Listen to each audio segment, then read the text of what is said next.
Assalamualaikum warahmatullahi wabarakatuh. Halo pemirsa, senang sekali saya Armian Nasri bisa kembali lagi hadir pastinya juga di salah satu program kesayangan kita yaitu UB Talk Show. Nah, dan pastinya juga pemirsa di setiap episodenya kita menghadirkan para narasumber yang pastinya juga ini ya berasal dari instansi atau juga pemerintahan ya, yang pastinya juga ini sesuai dengan tema kita di setiap episodenya, yang pasti juga bakal memberikan pengetahuan baru buat para pemirsa di rumah. Nah, spesial sekali untuk hari ini pemirsa ya. Nah, kita juga punya sebuah tema yaitu tentang keluarga berencana sebagai pilar utama pembangunan kesehatan masyarakat. Nah, dan pastinya juga ini suatu kehormatan juga ya sudah hadir di studio UB On TV di UB Talk Show kali ini ada Bapak Ihya SEMM. Nah, ini beliau merupakan yang pastinya juga sekretaris yang perwakilan dari BKKBN Aceh atau juga Badan Kependudukan dan Keluarga Berencana. Langsung aja nih kita sapa Bapak Ihya. Assalamualaikum warahmatullahi wabarakatuh Bapak. Waalaikumsalam warahmatullahi wabarakatuh. Iya, terima kasih banyak nih Bapak ya atas Alhamdulillah, waktunya. Alhamdulillah. Oke, nah pastinya juga ini Pak, ya pastinya juga mungkin sebelum kita mulai ngobrol-ngobrol gitu ya tentang tema kita untuk hari ini, nah ini perkenalkan dulu nih sama pemirsa di rumah. Jadi biar lebih mengenal dekat gitu Bapak. Iya, silakan Bapak. Baik, pemirsa UB TV yang kami cintai, kami muliakan. Host yang kami banggakan dan seluruh kru, alhamdulillah saya bisa bergabung hari ini. Mudah-mudahan kita bisa share informasi terkait dengan apa yang dilakukan untuk dari BKKBN untuk masyarakat guna mencapai visi misi Presiden Indonesia Emas tahun 2045. Tentu BKKBN berperan bagaimana kualitas generasi emas itu bisa direncanakan secara baik agar keberhasilan lebih berhasil. Iya, oke.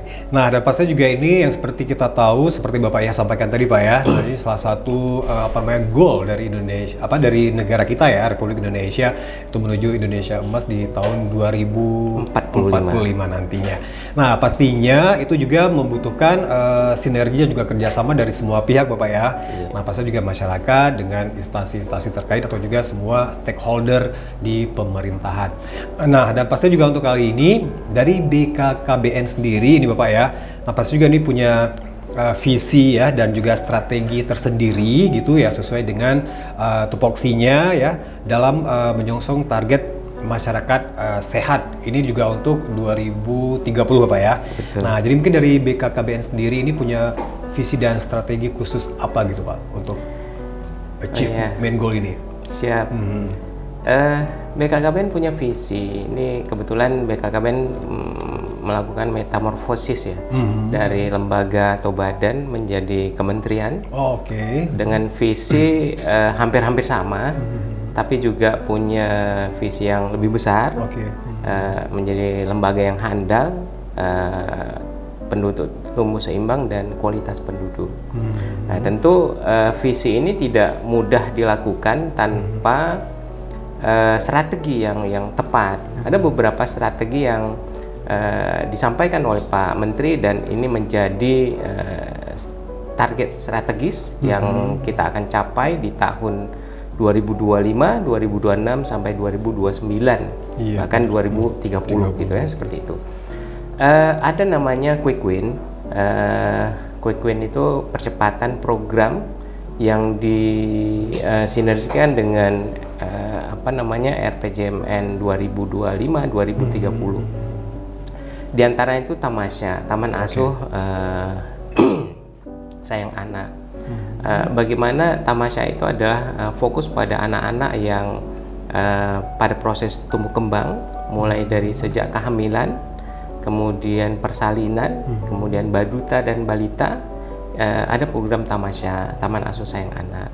Jadi itu menjadi proyek prioritas nasional yang dikembangkan di seluruh provinsi.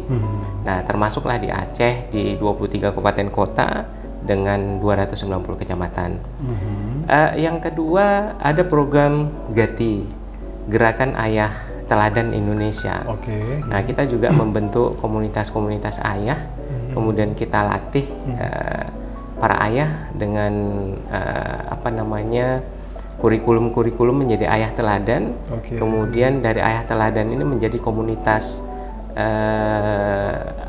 untuk mengembangkan komunitas-komunitas lain sebagai peer edukator, sebagai peer konselor, untuk menjadi motivator bagi kelompok-kelompok ayah yang lain, sehingga para ayah paham tugas dan fungsi seorang ayah di dalam keluarga.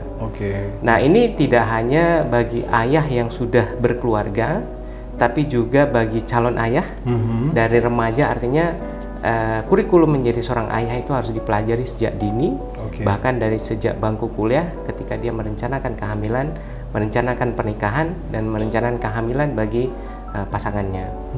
Nah, kemudian yang ketiga ada Sidaya, lansia berdaya. Kita program lansia berdaya adalah bagaimana komunitas-komunitas lansia yang produktif bisa mencapai lansia tangguh dengan 7 dimensi lansia tangguhnya.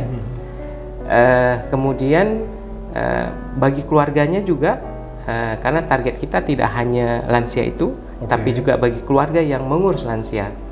Nah, pemahaman bagaimana pengasuhan jangka panjang untuk lansia bisa dipahami oleh setiap keluarga yang mempunyai lansia. Iya, benar. Nah, sehingga capaian lansia tangguh itu akan tercapai.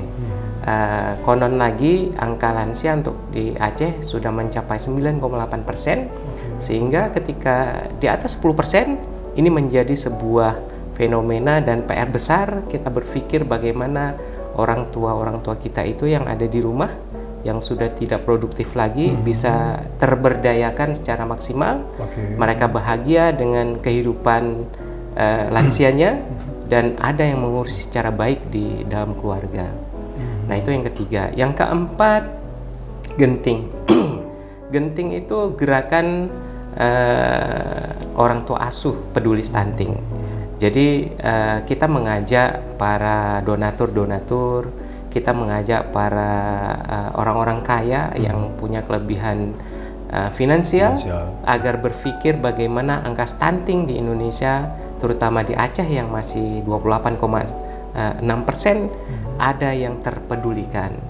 Mungkin dalam bentuk edukasi, mungkin dalam bentuk nutrisi, mungkin dalam bentuk dukungan sanitasi, bisa seperti jamban, bisa sarana air bersih, bisa bentuk rehab bedah rumah.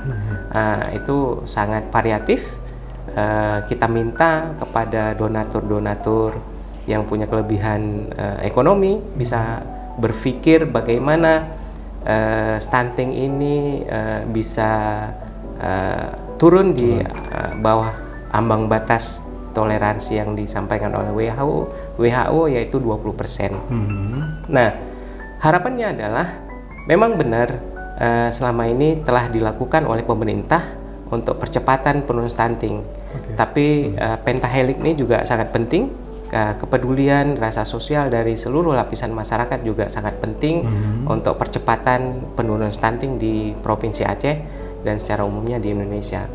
Dan yang terakhir, yang kelima, ada program namanya Super App AI.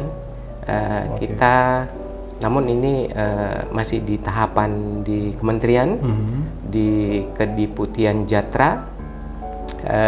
Mereka merancang terkait dengan AI, program konsultasi keluarga, termasuk kepada masyarakat akan disediakan layanan konsultasi gratis, informasi gratis terkait dengan informasi tumbuh kembang keluarga, tumbuh kembang anak, tumbuh kembang lansia, tumbuh kembang remaja, bahkan proses ketahanan keluarga itu ada di dalam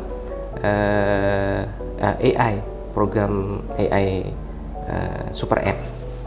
Mungkin itu strategi yang menjadi prioritas kita dari mulai tahun 2025, 2006 sampai 2009 sampai 2030. Oke, nah pemirsa yang pasti juga ini tadi Bapaknya juga sudah banyak menjelaskan ya, itu bagian dari program kerja atau juga strateginya tentunya juga untuk bisa mencapai ya main goal dari pemerintah Indonesia yang tentunya juga ini tidak hanya untuk di bidang kesehatan juga, tapi juga dari kesejahteraan masyarakatnya juga Pak ya. Iya. Oke, pemirsa kita bakal break sebentar, nanti kita juga bakal balik lagi pasti juga di sesi selanjutnya untuk melanjutkan bincang-bincang kita selanjutnya hanya di UB Talk Show. Jangan kemana-mana.